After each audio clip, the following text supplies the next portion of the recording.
This was the coldest game. I can't even begin to describe how physically cold I was. My head's steaming.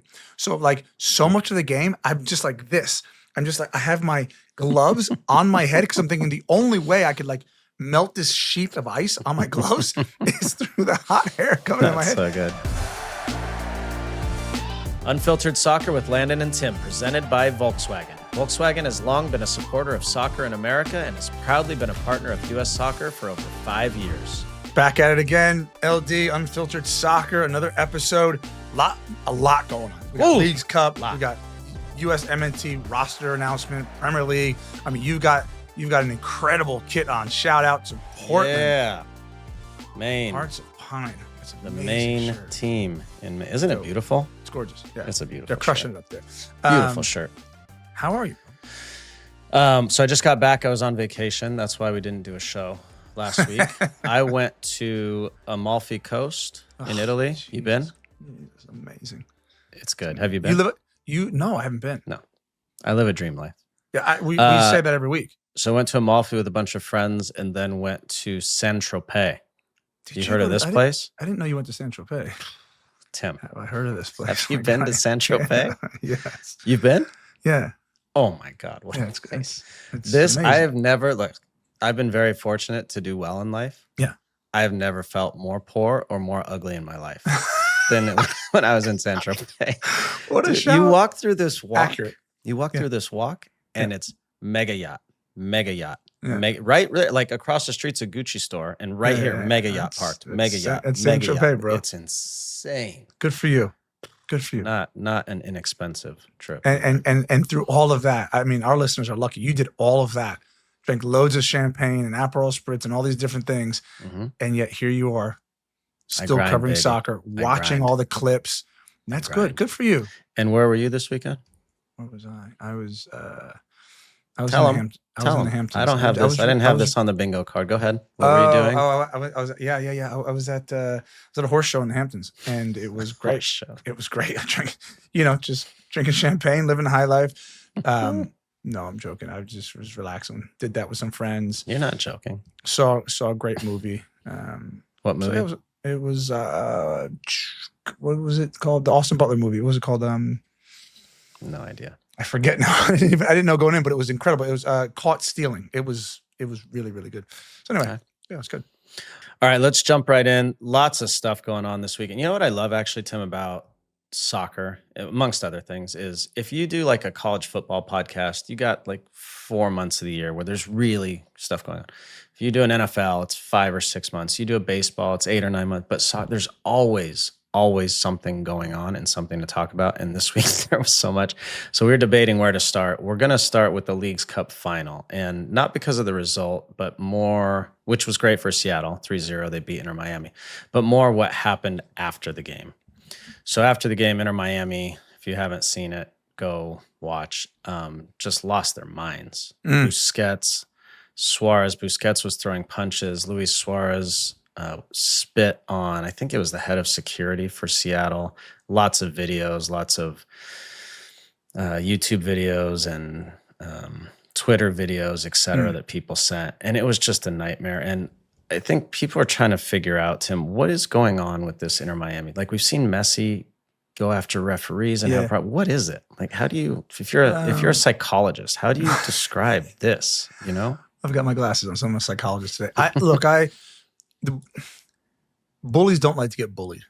Simple as that, right? Mm-hmm. The issue I have with this particular game, like Inter Miami didn't register a single shot on target. You lost. Sometimes you just lose. Yeah. Okay, and they've taken it 2 teams. They played a really good Seattle Sounders team, one that's really well coached. They lost. That's it. I there's an entitlement there. The Luis Suárez spitting incident is. I watched the game, and then I watched the clips of the close up. And I just thought to myself, how has this guy not had his nose rearranged? And I say that because, not to condone fighting, but I say that if in my life I bit 2 people, I spit on someone, and I had a racial incident, I would expect that at some point someone's going to go, you know what? Let me take care of this guy. That's what I would expect if that was me walking down the street. So the fact that like he's still doing these things is crazy to me. It's crazy. Busquets throws a punch at a player. He threw a few. Like I saw him in another altercation today, like throwing another one. Totally. So here's what I would say. MLS, stand up. I'm putting the onus on you, MLS. Yeah. This was too far. Some of the other things, okay, you let go. We let go. No problem. This was too far. It's a joke. You don't spit on anybody. You don't punch people. And if you do, there are repercussions. The repercussions should have been on the field. Seattle Sounders should have handled it. But okay, they didn't. They won the game and they walked. So MLS, the commissioner's office, let's make sure that we handle this in the appropriate manner. And that is some serious sanctions, because you don't spit on people. I would say to you this, Len, if I was walking down the street, I'd rather you smack me than spit on me. Because so if you smack me, I'm man. gonna laugh and go, all right, this is on now. But if you spit on me, I'm gonna go into a blind rage. You just don't do that to another human being. It's disgusting. So anyway, yeah, I'm shocked at that. After I watched it, I was thinking this morning, because I have 3 kids, and sometimes my oldest kid, well, all kids have this challenge, right? But my oldest kid especially, he has, and I use the word impulse control with him. He has problems controlling his impulses. So like they're playing, everyone's getting up, someone's pushing him, and then he'll like hit someone, right? Yeah. And I'm like, you can't do that, right? Mm-hmm. You can't escalate to that level. And it feels like, as a grown man who's been through this many, many times, Luis Suárez is the same. I can't imagine Tim in his life at home. Yeah. He's sitting around, gets in an argument. I don't know if he has kids or he's married, gets in an argument and then just decides to spit on his kid because he's upset. Like, that doesn't happen, right? Sure. So he gets in these moments and he just can't figure out how to control himself. Like, he literally just loses his mind. He like sees red and he can't. And I don't know how you change it, because over and over we've said, okay, this punishment or this time he'll learn. Yeah. And he just doesn't. And, and I don't know why. I take that on board. What I would say to you is the thing about Suárez and not doing it like in his personal life, or how you explained it, is this: he's protected. He's not walking down the streets of New York spitting on somebody, because the repercussions would be outrageous. He knows he's protected by security and all the other and 22 other players and all that kind of stuff. So he gets off scot-free. But again, hopefully the MLS handles themselves. It's actually a good point, because sometimes I say to my kid, I'm like, hey man, one day you're going to do that to the wrong person, and like nobody's going to be there to protect you, right? So you can learn. So you just have to think, actually, if someone on the field many moons ago, when he first did it, just took control and just laid him out, he might have said, okay, I ain't doing that no more. Yeah. All right, well, let's not overlook Seattle, who were fantastic. They were great. They deserved to win. They were. I just think they're well coached. I think they're. Schmetzer gets a lot of stick because he's not new and modern, but they get good players there, and they win. And he does a good job managing, and they win. And I think that's now 9 trophies since they started in 2009, and that's a remarkable record. So you have to give them a lot of credit. I mean, you're up. You're in the West. You've played them a bunch of times. We've talked about it. I almost think we can't emphasize it enough. Like, what an incredibly run organization this is. That's right. I mean, Schmetzer, hats off to him. 10th season as Sounders coach. Their fans are incredible.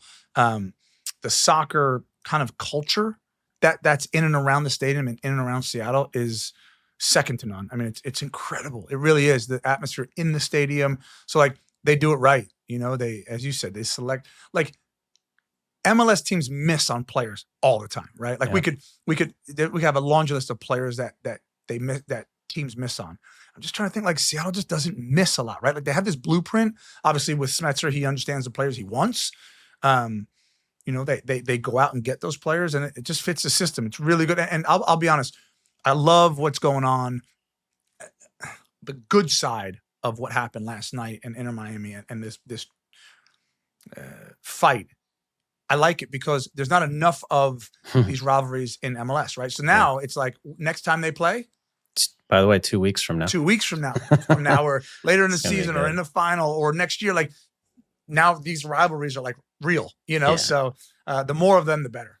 It's going to be great. And a shout out to Adrian Hanauer and all the ownership in Seattle. They do a great job. Their facilities are great. They treat the players well. You know, they had that little scuffle with the Club World Cup stuff where they were worried about their pay and whatever. It got handled under the radar quietly. They dealt with it, and they just do a great job. So cheers to them. All right, Timmy, and that leads in perfectly. It is time for the Unfiltered Refresh, sponsored, as always, by Coors Light. Choose chill. Get Coors Light delivered. Go to CoorsLight.com/USLNT. Timmy, for me, there's only one man, and he deserves it. He's been there so long, never gets enough credit, never in the national conversation for best coaches in MLS, but he is. And Brian Schmetzer has done it year after year after year. Lots of turnover. New players coming and going, players retiring, players leaving, and he just keeps winning. 9 trophies now for the Seattle Sounders since they began MLS, many with that man there, and he's been phenomenal. He has, and the amount of respect that I have for him, because you can win, right? And that's great. And that's probably the most important, but the way he carries himself. I mean, every time I see Brian Schmetzer, he's a gentleman. He conducts himself well in the media, on the sideline, with other former pros and coaches and fans. I mean, he's a class act. Again, a decade to be anywhere for a decade in sports. I don't care what position. In the front office, as a manager, as a player, you've cracked the code if you're there 10 years. He's beloved in that city. Again, makes so many right decisions. It's easy to see why they've been successful under his reign. So again, another trophy in the cabinet. Unsurprising if you start to look at the history and how they build things out. So Brian. You know what's interesting is there have been times along the way, Tim, where like you were waiting for him to get fired. You were like, oh, they lost 5 in a row, and it's like, and he, by the way, he plays in a fan base where like they're very demanding, right? You have to win. Sure. And so, but then. Sure enough, they win. They'll go on a winning streak, or they'll win a trophy that year. And he's just a little bit of 9 lives in that way, but it's because he's good at what he does. He really is good. He doesn't panic. He's calm. He's done a phenomenal job. He is a gentleman, man. Every time you see him, I was in Seattle one year.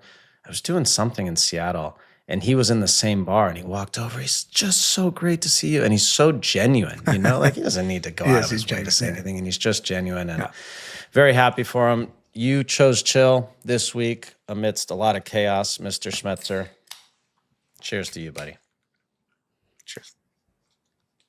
All right, Tim, as if that wasn't enough going on, there happened to be a little announcement last week. Pochettino named his squad for the September friendlies. They named 22 at first, and then I believe Brian White, I think, hurt his hamstring, and so Flo Balogun got called in. So 23-man roster. My first take was a little confusion, to be honest. I'm trying to figure out, Charlie Davies, our old teammate, wrote a really good article in The Athletic saying it's time to get your squad together. And we've been saying this for months, Tim, right? Yeah. And I'm a little confused because it seems like the experimental phase is still going on. Yeah. And my opinion, and I think you agree with this, is it's better to just say, here's my 15, 20, 25, and let's roll with it. Maybe I miss on a guy or two, and we can bring a guy or two in here or there. Yeah. But it just feels, and look, in fairness to Pochettino, there's lots of injuries. There's lots of things going on that prevent him from calling certain guys. Mm-hmm. But some of these are a little bit, they're a little bit head scratching, to be honest. Yeah. No, I'm with you. I think to add to your point, like you might miss on one or two, but you ain't missing on the big players, right? So the ones you're missing on are probably like numbers 20, 21, 22. You ain't missing on the big squad players. So I'm with you. And you know, time is past being of the essence, because here we are again. Like here we are again saying the same thing. We're in September now. We're in September. We're running out of time. Like there is an optics part of this, and this is kind of why I look at U.S. Soccer, and I'm not sure. I'm kind of scratching my head a little bit with U.S. Soccer and saying, like, this team can't go 1 for 2 in September, or 0 for 2 in October. Like, this is a home World Cup. We're trying to, like, you know what I mean? Like, it means something to U.S. soccer that there's momentum, that there's a buzz. And guess what? If you go 0 for 2 or 1 for 2 in these friendlies, and then October the same thing in November, there's no buzz. There's no buzz. So, yeah, what I would say about the roster when I look at it is Pochettino has been at big clubs, man, big teams, bigger than the U.S. national team. I mean, U.S. national team is big, but he's been at PSG. It's a bigger institution. He's dealt with big owners, huge players. Pochettino knows what he's doing, okay? He knows what he's doing. The part for me, and I meant you and I had a long discussion about this, but you and I have also been around the game, seen the upside of down, the bad side of good. And I know a thing or two about soccer as well. And my thought process and what he's showing us isn't matching up. Now, that's not, for me, I'm not saying that he's wrong, because in Pochettino, I believe. But I'm just kind of looking at it, and now I'm like patiently waiting to kind of see what the method to the madness is, because there has to be. He's not just chucking the cards in the air and going, I don't care if we're successful. He wants to be successful. I believe that. But, you know, the goalkeepers are a perfect example. I'm looking at it thinking, what's the purpose? You talk about getting your best in and riding with it. Like, I'm saying, Celentano, Klinsmann, you're nowhere near the frame. You're nowhere near the frame.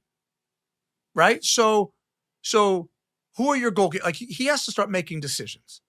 Who are your goalkeepers? Your best goalkeeper. Like the guys in camp, they're not going to be going to a World Cup, right? We've talked about this. So Matt Freese, Zach Steffen, Matt Turner, Patrick Schulte, get those guys in a room and go, hey, I'm picking 3 from the 4 of you.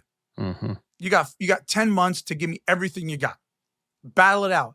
Matt Freese, you're the number 1 for this camp. Guess what? Matt Turner, get in here. Zach Steffen, get in here. I want to see you guys compete, right? And say, look, I'm going to give you an opportunity. It might not be exact. I might give this guy 5 games and the other guy 3 games, but it'll be enough for me to see over the course of 10 months. I don't know. You know, I don't know. Again, I said to you, let's say for what Poch is showing us from a goalkeeping standpoint, let's say Freese is the front runner. I'm only saying that because that's what has been given to me over the last 2 months, right? Mm-hmm. And I like Matt Freese. You know I do. We had him on the show. He's a fantastic kid. He's done well for himself in the league and in the Gold Cup. But at best, he's going to have 10 games under his belt before going to a World Cup if that's your starter. So I'm looking at it and thinking, Pochettino knows that. This is my point. He knows that. Is he comfortable with that? Anyway, and that's just one position. Yeah, it feels like, and again, you'd have to have a conversation with him to understand, but we're just, so we're guessing, but it's an educated guess. Sure, of course it is. It feels like there's a few things. One is there are some messages being sent, right? 2, there are some guys who you would say, okay, because maybe they just started with their new club team, I want to keep them there and let them get. But then Tim Weah just started with a new team and he's here. Yeah, sure. Right. So maybe he's saying that for Weston McKennie, or there's another thing, he's sending messages. Maybe he's sending Weston McKennie a message. It's confusing and it's a little difficult. And understandably, Pochettino's not tipping his hand publicly. Sure. Right. Because I listened to the press conference. Some people asked him very pointed questions. Mm-hmm. And like with Weston McKennie, he said, we already know Weston. Right. Okay. And so what does that mean? I don't know. Joe Scally not being included. Right. I don't know. Let me give you a player. This one is boggling my mind right now. Yeah. I'm going to give you a player, see if you can name him. This guy started on an MLS team over 2 other players who are in camp here. Mm-hmm. He has been the man of the match for 3 consecutive games now with his team in the championship. Yeah. Can you name him? I can, because I have the cheat code. So this is Aiden Morris, for people who don't know. And if you don't know a lot about him, go watch Middlesbrough play. Mm-hmm. He's been the man of the match 3 games in a row. They haven't lost a game in the championship. He started over Sawatzki and Berhalter in Columbus. He started over 2 very good central midfielders.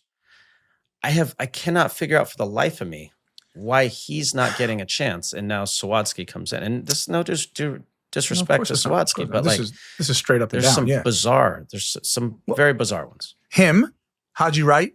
Haji Wright, another one. 4 goals in the championship, tied for second, only behind is it Josh Sargent? Yeah. So like, yeah, you know, in a team that's kind of been starved for goals at the 9 position. So yeah, I know roster build outs aren't necessarily like for like, but still, I mean, we want our best players in camp, you know?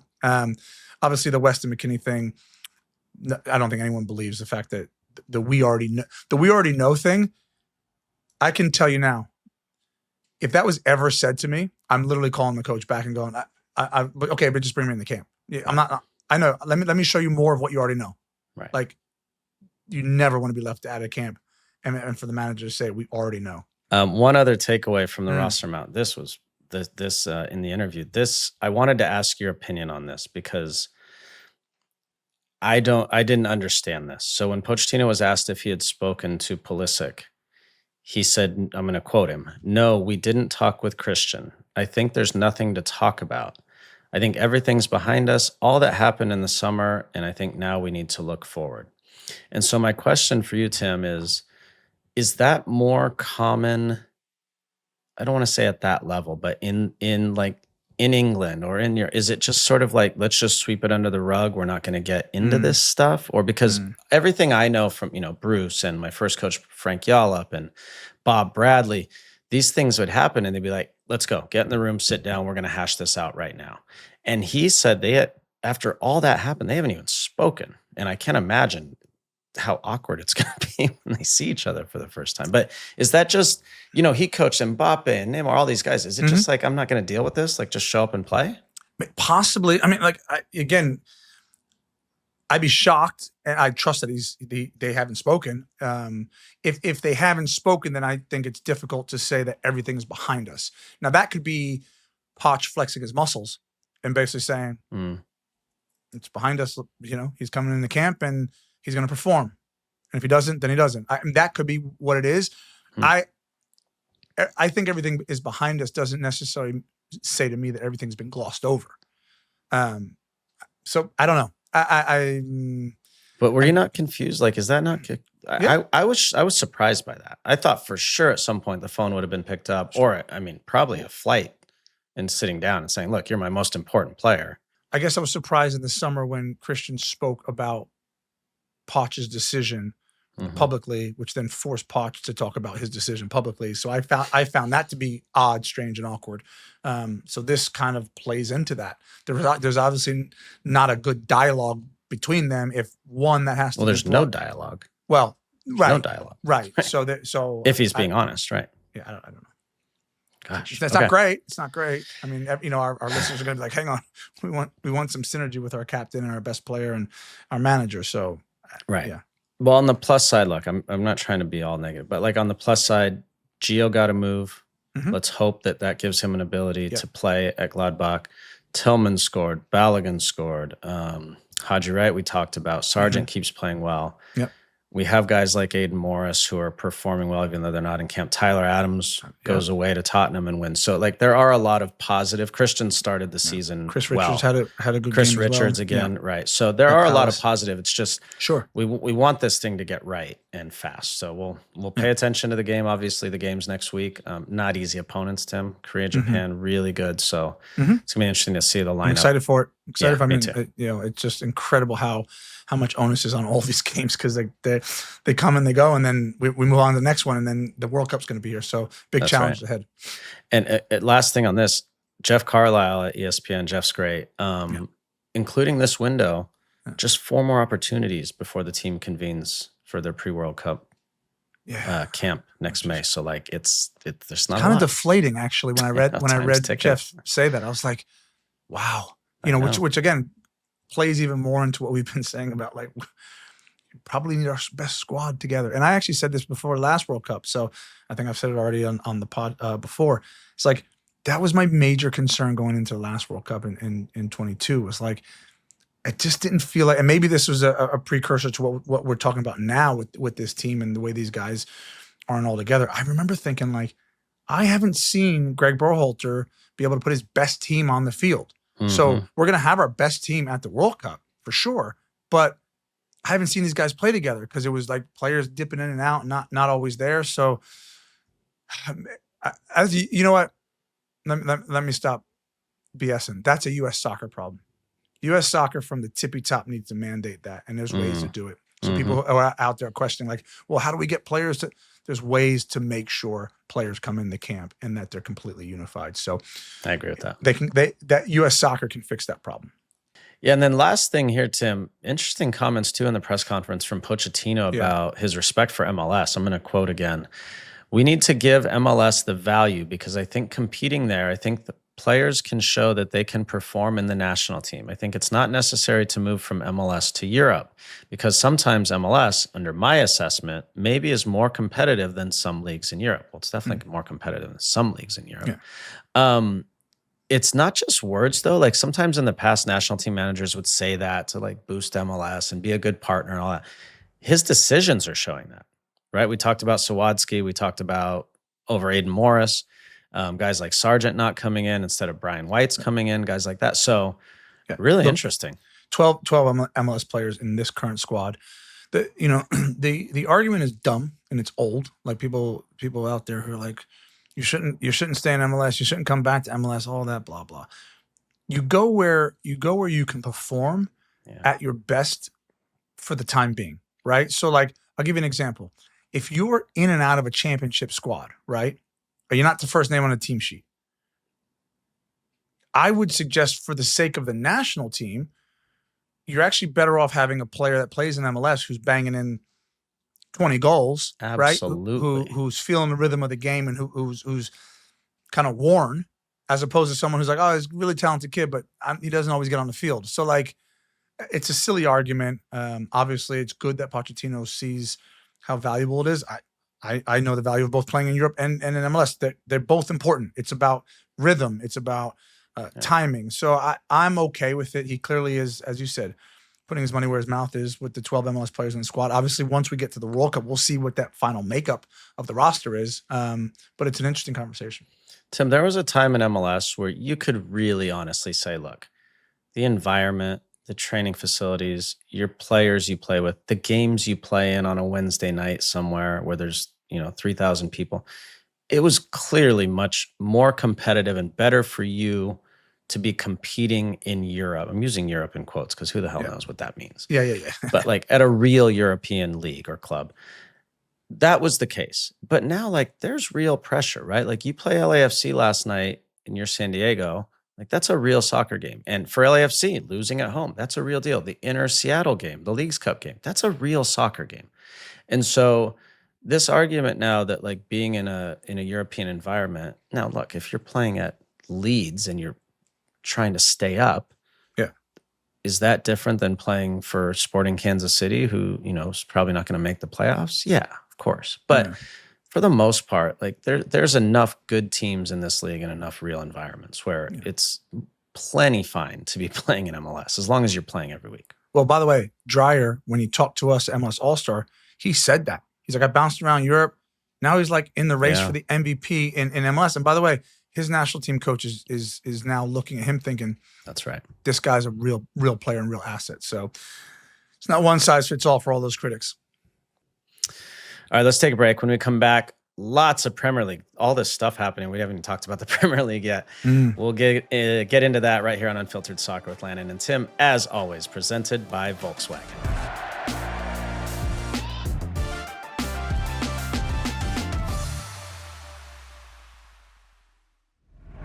The Unfiltered Soccer podcast is brought to you by Volkswagen, the presenting partner of U.S. Soccer. As the U.S. gets ready to host the world for soccer's biggest moment, Volkswagen is helping people discover new turfs and new ways to play the beautiful game right here in the U.S. From deaf and power wheelchair soccer to beach and futsal, VW is actively supporting all the communities and teams within the U.S. soccer ecosystem. They've signed U.S. soccer talent from across the portfolio of the Federation and will be helping to give these less popular forms of soccer a platform moving forward. As a longtime friend of Volkswagen, I'm excited to support them in their mission to increase visibility of all forms of soccer. I was recently on set with them shooting their new campaign to do just that. Keep an eye out for that launching soon, alongside the all-new redesigned 2025 Tiguan. It's a beautiful car. We've even had one with us at a recent live show. Make sure to check it out in person and learn more at VW.com. There's a certain energy to soccer in Latin America. The footwork, the creativity, the passion from fans. It's more than a sport. It's a rhythm. That same spirit shows up in Cafe Bustelo. Bold, vibrant, smooth.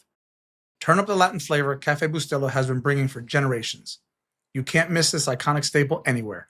From the bodega to your local grocery store, they are everywhere. And now there's even more to love. They released a whole new line of roasts to match every mood. Light roast, medium, dark, and dulce de leche. Each one with its own vibe. Available in pre-packed bags and K-Cup pods. Delicious hot or iced. However you take your coffee, Cafe Bustelo shows up strong. I like mine black, strong, every afternoon. Cafe Bustelo is more than coffee. It makes you feel alive. Try the new Cafe Bustelo roasts today. All right, Timmy, this episode is brought to you by our friends at Virgin Atlantic. Yeah, we're here at the Virgin Atlantic Clubhouse at JFK. Honestly, it makes you rethink what an airport lounge can be. It's beautiful. It's what Virgin does. They've been bringing joy back to flying since day one. It starts with the people. The crew makes you feel seen. You're not just seat 31A. And the planes, comfy seats, mood lighting, fresh new plane smell, and hours of the best entertainment. Yeah, I know you travel back and forth across the pond all the time. The food's amazing, all the little amenities. They have their mile-high tea if you want tea at 35,000 feet. You can have the jam, the scones, the finger sandwiches, all the things that you loved about British times when you were playing. Yeah, and speaking of the food, you can pre-order your meal before you fly. I'm not just talking about the chicken or the fish. I had the Thai curry last time, and it was absolutely amazing. Yeah, everything's been thought through. It's flying the way you wish it always was. So if you're headed to the UK soon, do it in style. After the pod, go to virginatlantic.com to learn more about their amazing experience. I come back and we have a lot going on in the Premier League, as every single week is drama. I mean, it's just Drama. it's a soap opera. I mean, that's what it is, and it's very compelling. So you have to stay glued to it. The big one of the weekend on Sunday was Liverpool-Arsenal, won by Liverpool on a stunning free kick from Szoboszlai. Not an amazing game. It's oftentimes cagey when Arsenal play, particularly in the big games. The question was asked by a couple people, like if they went for it from the beginning. I think one of the interviewers asked Mikel Arteta after the game, like if they went for it, like right from the off, what does that look like? Because obviously the team is incredibly talented, but they have a way of staying in the game, giving themselves the best chance to win these big games. And yeah, so look, the argument is they haven't always won them. So maybe foot on the gas from the off is a way to do it. But give credit to Liverpool. I mean, timely goal, brilliant goal, actually. Do you think the Arsenal players like playing that way? I was thinking about that.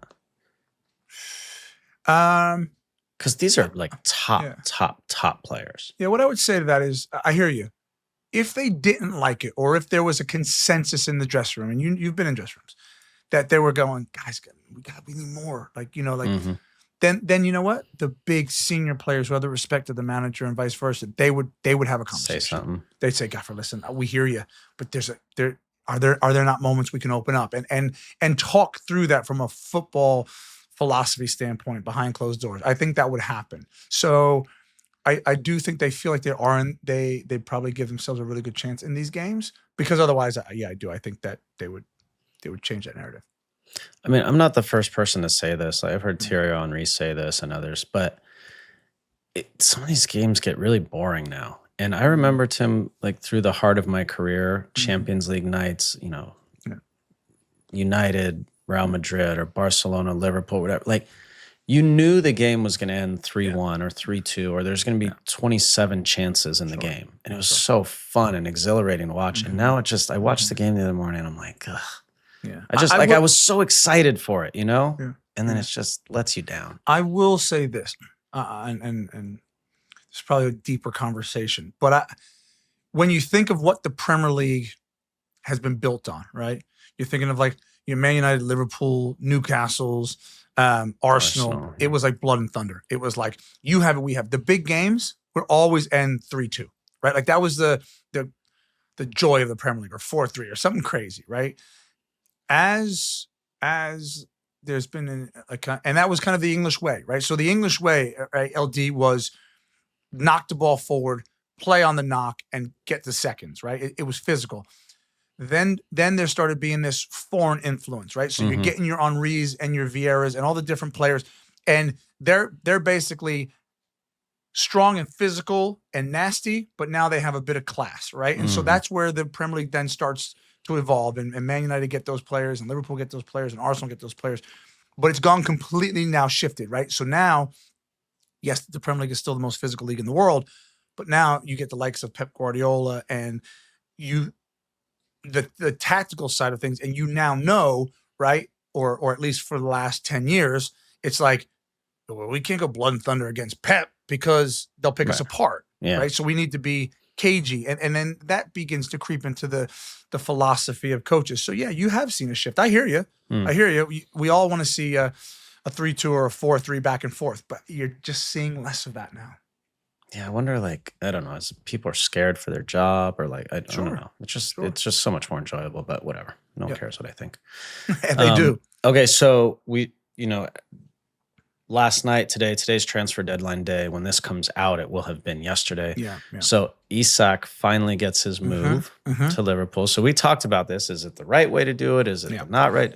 In the end, he got what he wanted. Sure. And so you have to say, like, whether you like it or not, that's your own opinion, but he got his move.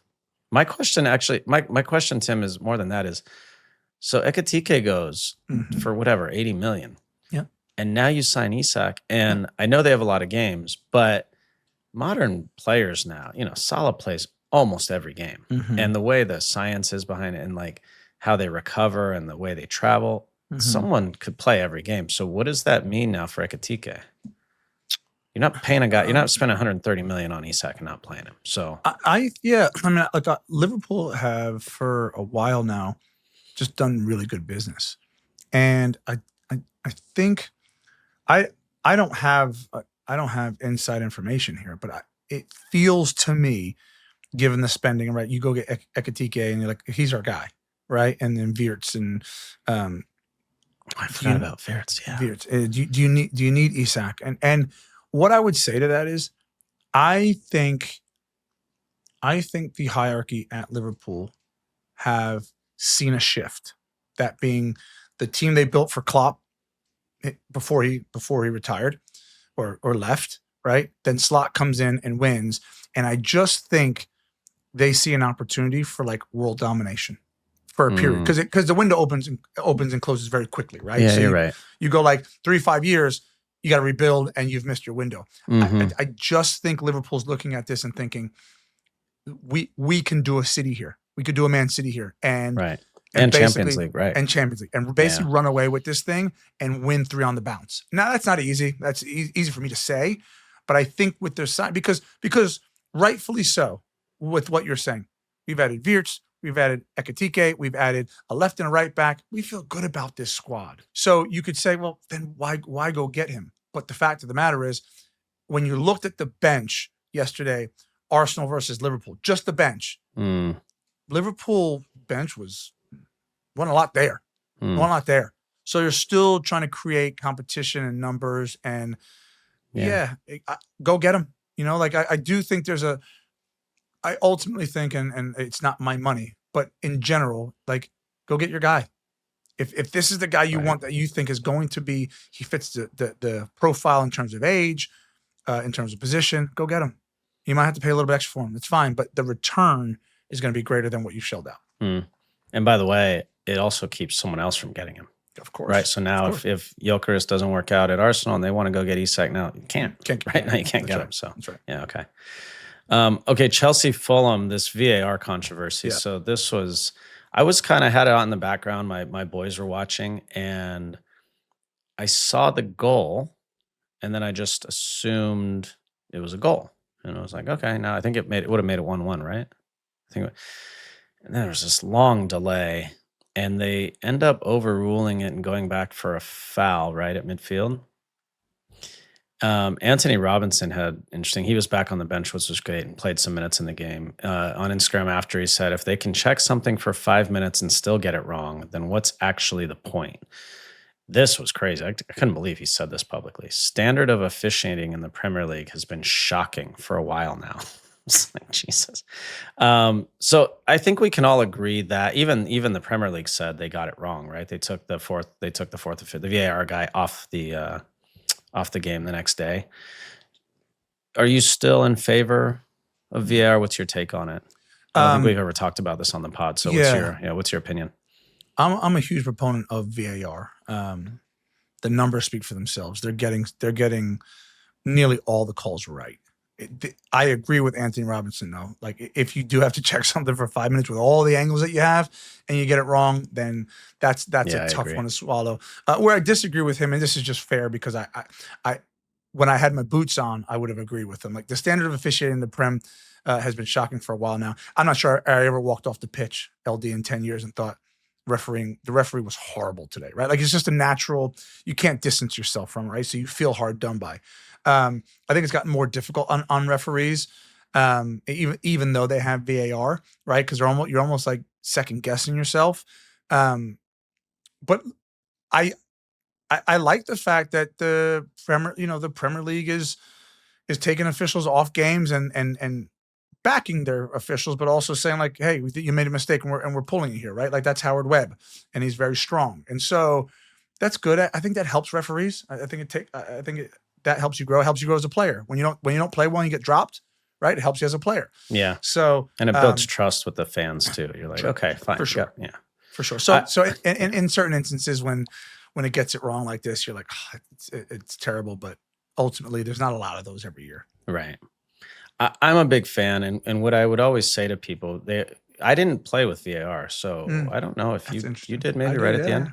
So I didn't play with VAR, so I never had. So there are parts of it though that do bother me, but as an overall statement, I want the call to be right. So whatever it is, it's a goal, it's not a goal, it's a foul, it's not. I just want it to get, because you work so hard, Tim, and like imagine I get dragged down in the box in the 90th minute and they don't call it and there's no VAR, and I'm like, dude, I worked so hard to get in that position. I want it to be right. Now, this whole like going back basically and looking at the whole play from the inception to see if there was any possible foul, I don't like that. I don't like it at all, because it's like you didn't call a foul on the field, then let it play. You can't go back and pick apart every foul. That I don't like. And this is not a VAR thing as much too, but the whole idea of letting a play on when a guy's 3 or 4 yards offside or a girl's 3 or 4 yards offside, that drives me crazy too. Because it's like if they're offside by that far, just put your flag up. I like when they keep it down when it's tight, but when it's not. So as a general statement, I like it, but this is frustrating. This one for Fulham, they must feel awful. And look, points are hard to come by, man. It's you a go away derby to a match as rival, well. it's a derby. Yeah. And you get a point there and it helps your season a lot. So I feel bad for Fulham there. Of course. I do. City. Oof. There's so many other storylines, Tim. I haven't been paying as close attention to City. I just figured like they're off to a good start. I saw they won again, but then I forgot they lost to Spurs. And then they lose yesterday to Brighton. Yeah. And now they're on 3 points from 3 games. They didn't play well. Like I was at Molineux at Wolverhampton when they on opening day. When they beat Wolves and they were sparkling, man. It was good. They were just like, you know what I mean? Like they're back, all the signings are kind of hit the ground running. It was like perfect. And then last week they just didn't look good at all. Like you can lose a tough game. Like they didn't look good against Tottenham. Right. And then you almost have to slap yourself for saying this. 'Cause like Brighton, they bring it, they're talented, they're well coached. They're a tough out, but ultimately it's still City Brighton, right? So you're thinking they're going to win here. And if you watched a lot of the first half, it was City. And the fact that they lose again, it's not great. Like it for me in all of my time watching sports, this sort of like fall from grace over the last 18 months is one of the more impressive ones that I've seen, and not in a good way. So yeah, it's really interesting. I do wonder, Tim, like when I coached, you start to see how things are. You view soccer way differently, and you Mhm. look at it from a bigger picture and how the Yeah. game is evolving and changing. Yeah. And so Pep, for whatever, a decade, he was so unique, Mhm. right? And then everyone starts to not steal his ideas, but take his ideas and start. Sure. So what happens on the other side of that is that people adjust to that, and how do you play against that? Of course. And so now people have had years and years and years to learn how to play against what Pep does. And so Mhm. I'm going to be curious to see now how Pep, it's like the drug testing thing in sports. Like the people who are cheating are always a step ahead of the drug Yeah. testers. And then Yeah. the drug testers catch up, and then the cheaters go another step. And so Yeah, like, yeah. how is Pep going to now adapt Mm. to now counteract what teams are doing against him? And it's gonna Yeah. be interesting to watch, because if he doesn't, he's going to become Jose Mourinho. Sure. You know what I Sure. mean? And so, Yeah. I think he's got more potential to not let that happen, but it's going to be interesting to watch. Well, listen, it was Rod. Yes, Rodri's back. Rodri for me is as important as Yeah. Pep Guardiola. I know they lost, but he gets back in his stride. Some of these summer signings kind of settle back in. Ultimately, I think they'll be okay. What does okay mean? Because it's very vague when it comes to City. I think they get it together and go on a run, and are in the conversation at the end of the season. That's what I think. But right now, doesn't seem that way. Right. United. Mm. Last minute winner. I was watching that too. My reaction to him, this, having been in the game for so long. Sometimes you can tell a lot about a team by the way they celebrate a win. And Bruno Fernandes's celebration after beating a team that just got promoted at Old Trafford was way beyond what it should have been. And I was just thinking, man, there's got to be some real stuff going on there, because there was just so much relief came out to beat a team they should smack, right, as United. It was really interesting. Well, I think the United shirt is heavy. I know it's heavy. And it's just what's been going on at this club for so long. These players feel that. And when you're a player, it's like having a championship mentality. You don't even losing doesn't faze you. But when you've lost for so long, things have been toxic. It's very hard to get a winner's mentality back. That's why so often you got to get clean house, because you got to get rid of the ick, right? And so these players are celebrating. You know why? He wasn't celebrating that. To your point, he wasn't celebrating that because it was 3 points. It was, we got knocked out of the League Cup to Grimsby Town. We're about to blow a lead against Burnley, a newly promoted team at home, and we're just not good. We're not good enough, right? And so that was an exhale of relief. And so, look, it's not great, 2-2 with a late drastic third. It's still essentially a 2-2 game plus. You know what I mean? It's not like you get what I'm saying. So, I think we're still in the same spot with Manchester United. The hope is that it's getting better, but what I would say is they need a goalkeeper, they need a fullback, and they need 2 6s. And hopefully, Šeško is the real deal, right? Yeah. So at a bare minimum, you need a wing back, 2 6s, a goalkeeper, and possibly a center back.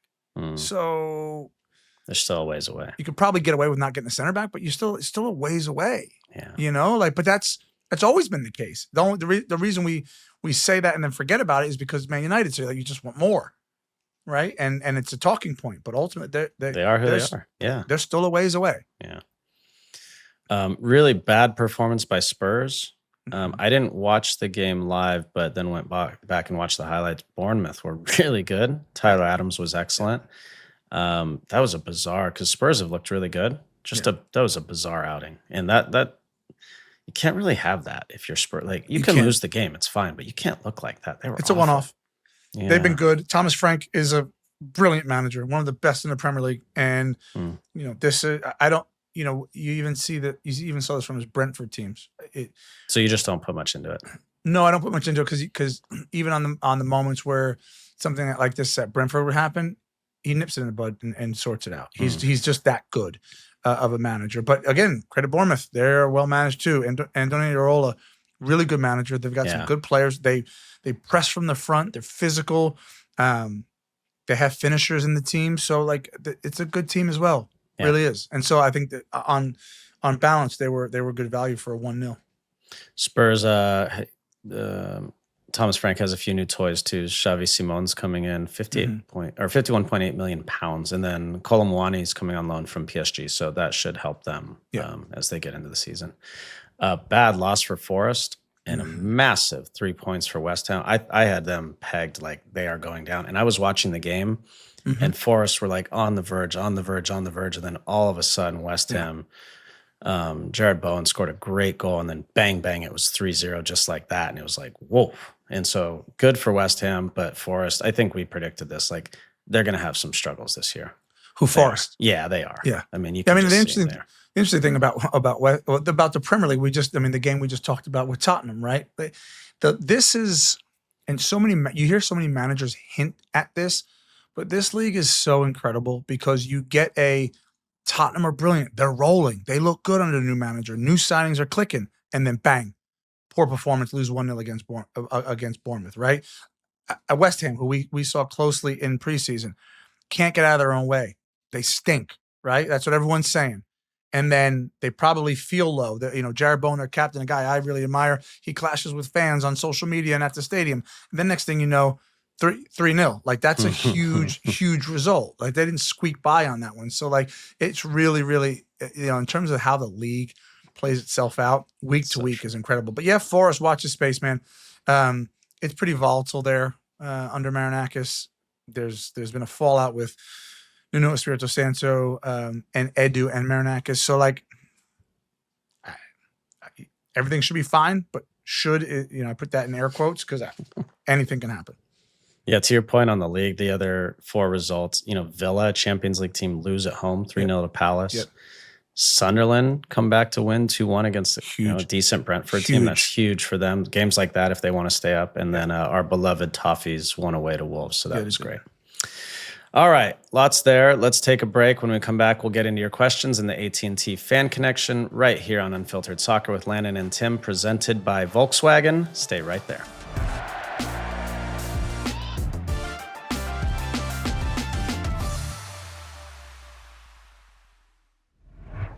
LD, let me tell you about this time recently, this weekend, that I chose chill. You'll appreciate this more than most. Game ends at Anfield. I'm walking out.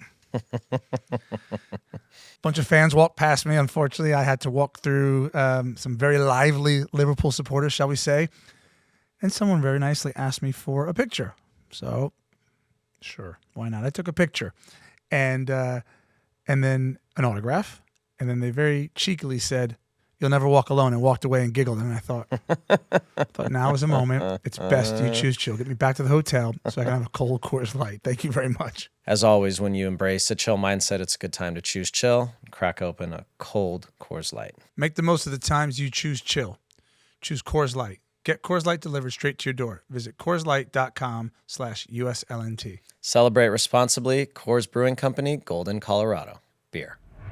There's nothing better than feeling like someone has your back and that things are going to get done without you even having to ask. Like fans who start to sing and chant at the exact moment their team needs to rally. A coach who can change strategies at halftime to help their team win. A keeper is defending your goal. Or a forward who is always ready to receive the ball. At Unfiltered Soccer, Tim and I know all too well how important it is to be sure someone out there has your back. And that's precisely why AT&T has a new guarantee. The AT&T guarantee is all about having your back. When you're with AT&T, if there's a network interruption, they'll proactively make it right with a credit for a full day of service, guaranteed. Visit att.com/guarantee to learn more. Terms and conditions apply.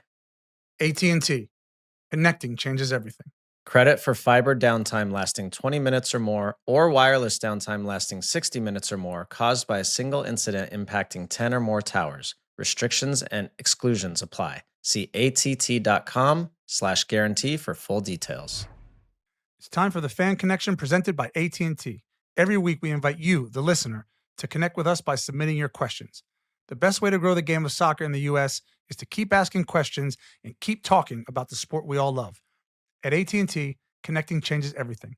And on USLNT, our connections with you will help grow the game. LD, it's time now for our AT&T Fan Connection, which also means we get to welcome in Jordan. JR, how are you? Jordan. What's happening? All good? Yeah, I'm good. Hanging in there. What kind of swag you got today? T-shirt, I got sweatshirt? some unfiltered you soccer do. swag. Yeah, you do. Yeah, Usually I'm wearing that sweater and you're wearing a jersey. yeah. just It's a good thing realized. that you texted me this morning so that we didn't match. That would be embarrassing. What's the didn't scarf text you. behind you, the green one? That is the one for Dundela, which is Northern Ireland Oh, club. yeah. Yeah, they're great. Amazing. Hey, by the Yeah. way, speaking of jerseys, I was on the plane ride home from Saint-Tropez to Newark, your guys' Sorry. neck of the woods. And Not this- mine. Mm-mm. Big Oh. TH. It's big TH. Well, yeah. it's Yeah. Ish. It's all the same. Newark, New York, all that. So, Wow. and this woman walked up and she said, Landon, I been a fan for a long time. I had this jersey that you signed when we were like, whatever, 6 years old. And it was in our parents' home and it burned down in the fires in the God. Palisades. Oh no. It was like our most prized possession. And I remember a long time ago, she had like DM'd me and asked me about that. And I was like, yeah, let me, like, she was like, is there any way you can find one? I was like, yeah, let me see what about. Long story short. So I went into my like closet. I got like 5 big bins of jerseys and I'm going to send her one. But also there's like, I have gazillions of cool jerseys. And I was thinking I should start showcasing them on the show. You do should. that. Is that cool? Show or would me that be up. stupid?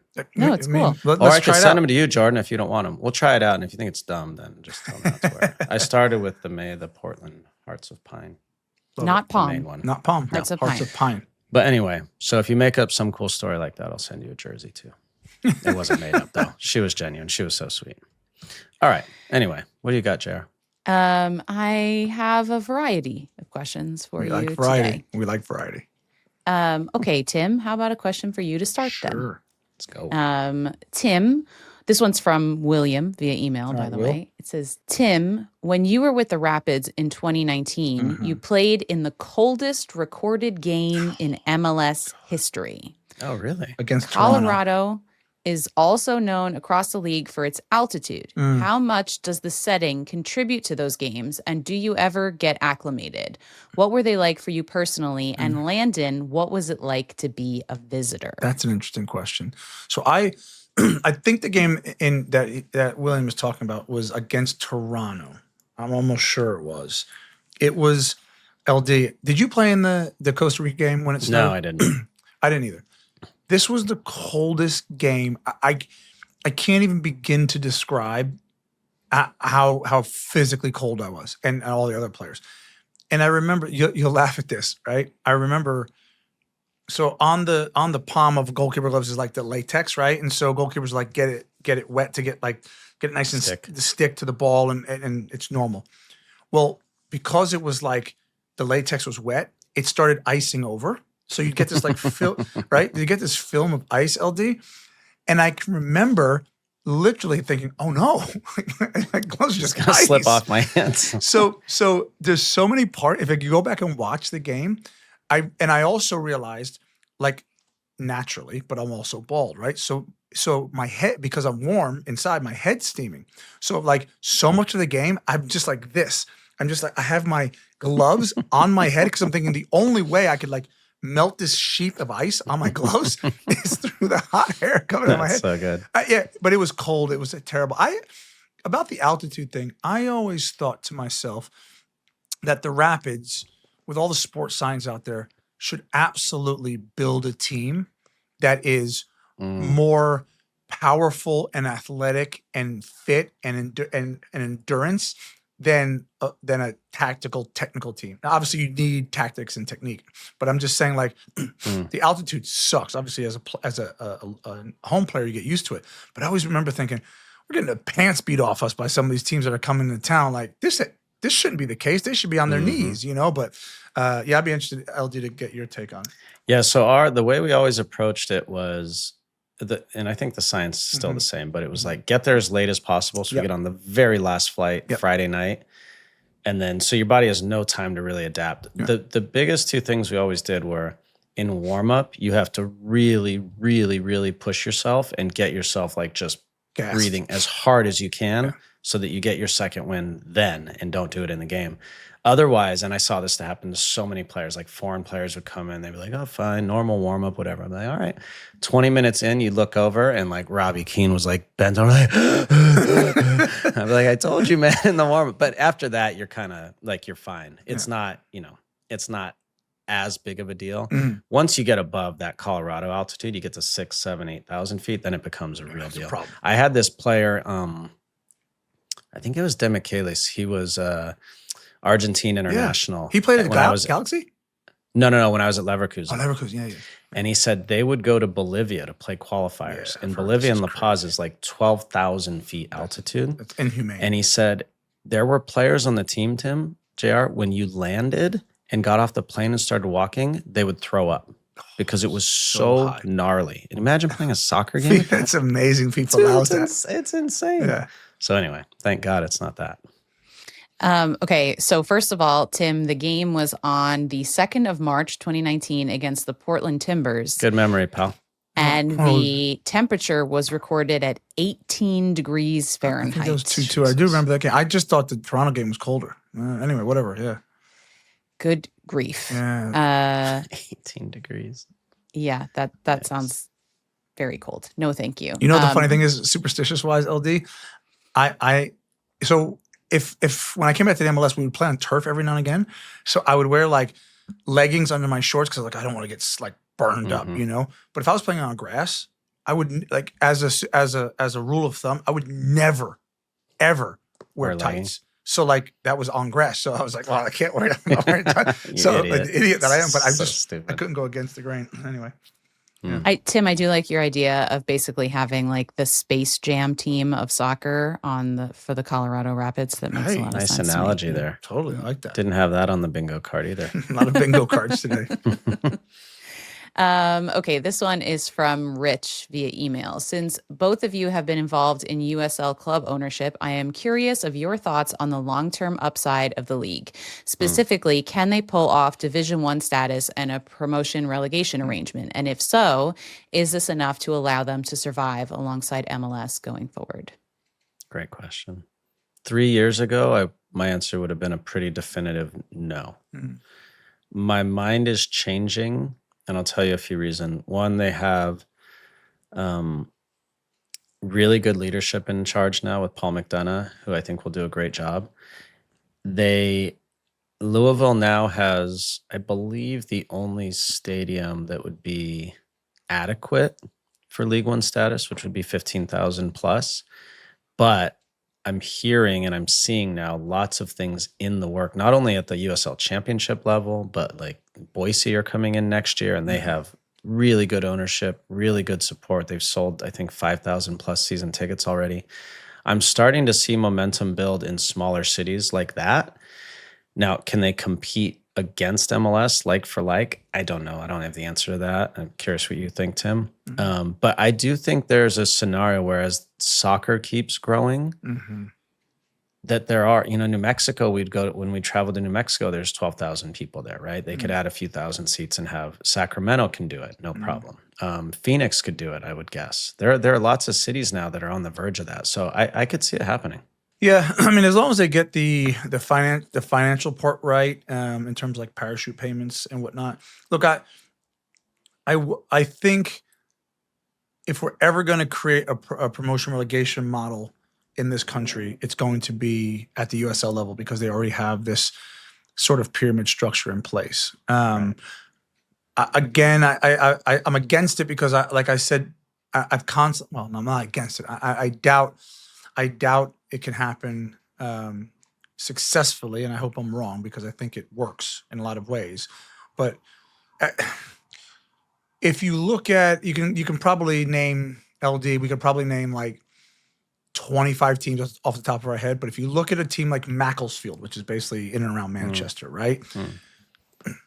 Although the finances aren't great, that stadium operation produces jobs in that local village, right? So it's an institution within these small local villages. So this team, Macclesfield, has been supported for 100 years, right? And so you're still getting people to go to the games. Not great. It's not a lot, but if you take a team, I don't know, let's take Boise. It's a great example. Good ownership, right? If they all of a sudden falter and get relegated, like the time has, I don't know if there's a certain level of years, or if you're a new team, you can come in and you get grandfathered in for a couple of years and you can't be relegated. But if it's immediately you come in, I worry about some of these smaller teams who don't have big followings and then get relegated to a lower. But do you think, Tim, that I see what you're saying, but do you think that would really impact the fan base? Like Boise is a good example, right? Like I grew up going to Boise every year, right? So I know that area. I think my opinion is if they start in League One and they get promoted, those people are going to be there. They get relegated. I feel like the people are still going to be there. I don't know. I don't see it like drastically. Now in MLS, I would say, yeah, if the Galaxy are now in League Two, like maybe people aren't going to show up the same way, but I don't know at that level.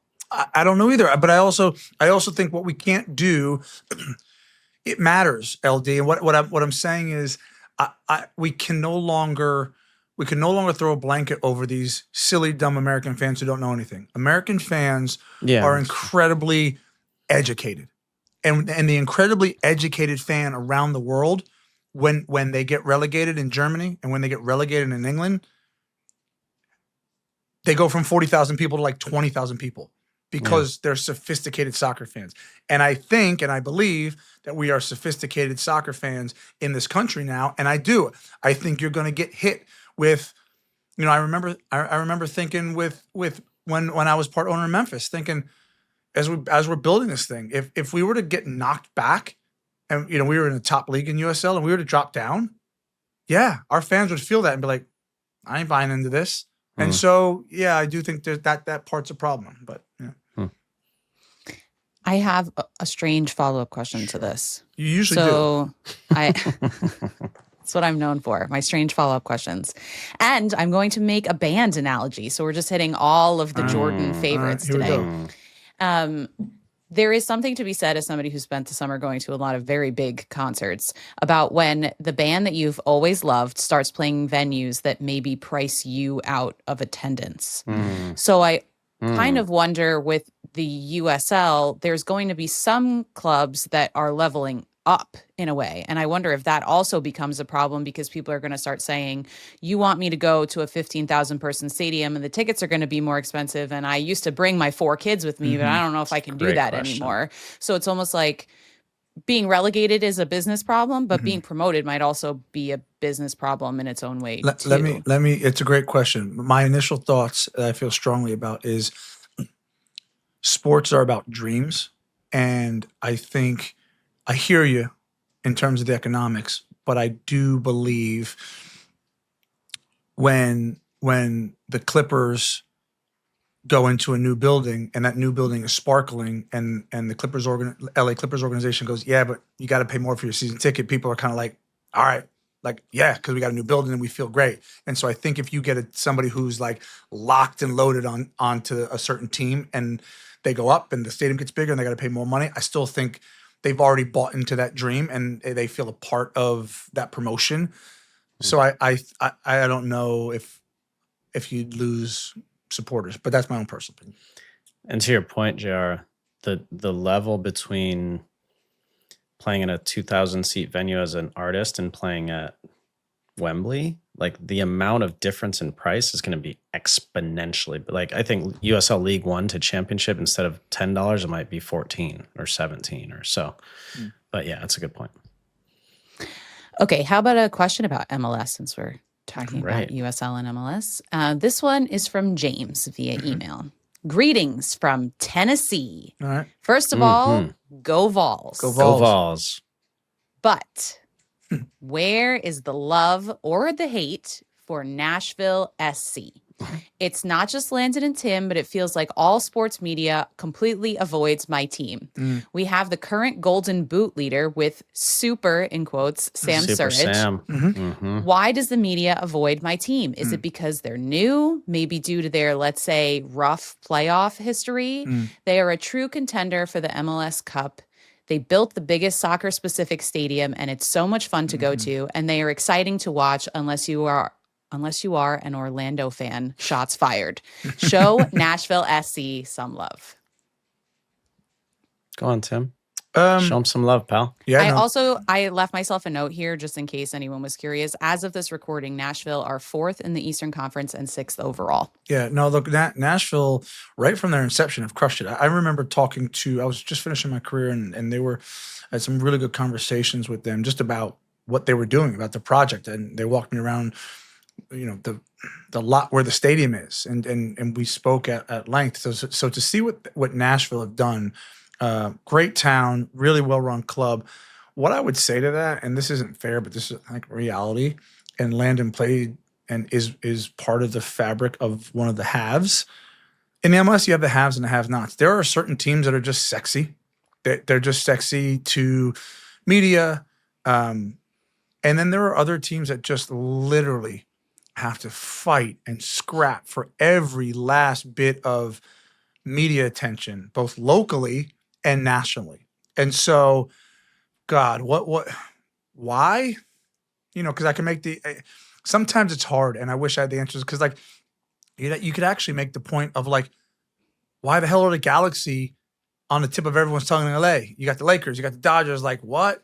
But there's just certain teams in this league who have done it and are sexy. And I know, I get it. I get what we're saying in Nashville, because there's a bunch of teams like that. Nashville could probably win the Supporters Shield or MLS Cup, and people would still kind of overlook them. And that's just, unfortunately, some of these markets.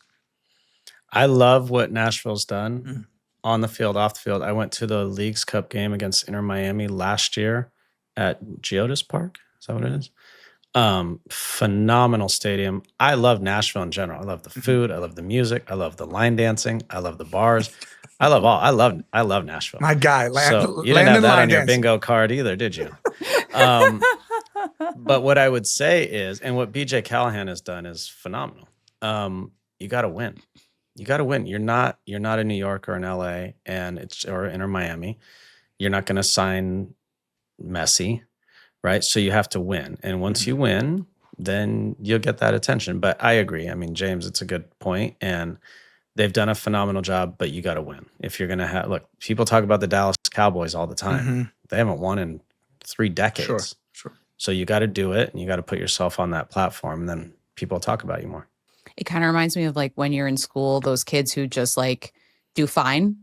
They don't get as much attention as the class clown, the kids who are really underperforming, or the kids who are maybe getting bumped up a grade. And you take them for granted. Yeah, for sure. So I'm not suggesting, James, that you should encourage anyone on your team to start biting people or spitting at them. But we would have talked about you though. That's for sure. So maybe and go some of those Miami players and put yourself on the national map. Okay, amazing. That's great it. questions. That's all I got. Great questions. Thanks, you, guys. JR. Thanks, JR. All right, great show. Lots and lots and lots of content there. That was fun, Timmy. I enjoyed that. Good to be back with you. It was good to be on vacation, but better to be back. Appreciate all you guys being with us today. Remember, subscribe on YouTube, Apple Podcasts, Spotify, anywhere you get your podcasts, and follow across all of our social media at Unfiltered Soccer for all the bonus content. Yeah, thanks, LD. Thanks, everybody, for listening, for participating, sending all your questions, comments, and concerns. Big thank you to our presenting sponsor, VW, our Fan Connection sponsor, AT&T, our Unfiltered Refresh sponsor, Coors Light, and our newest sponsors, Cafe Bustelo and Virgin Atlantic. Have an amazing week. Take care of yourselves and your families. We'll be back next Tuesday with another edition of Unfiltered Soccer.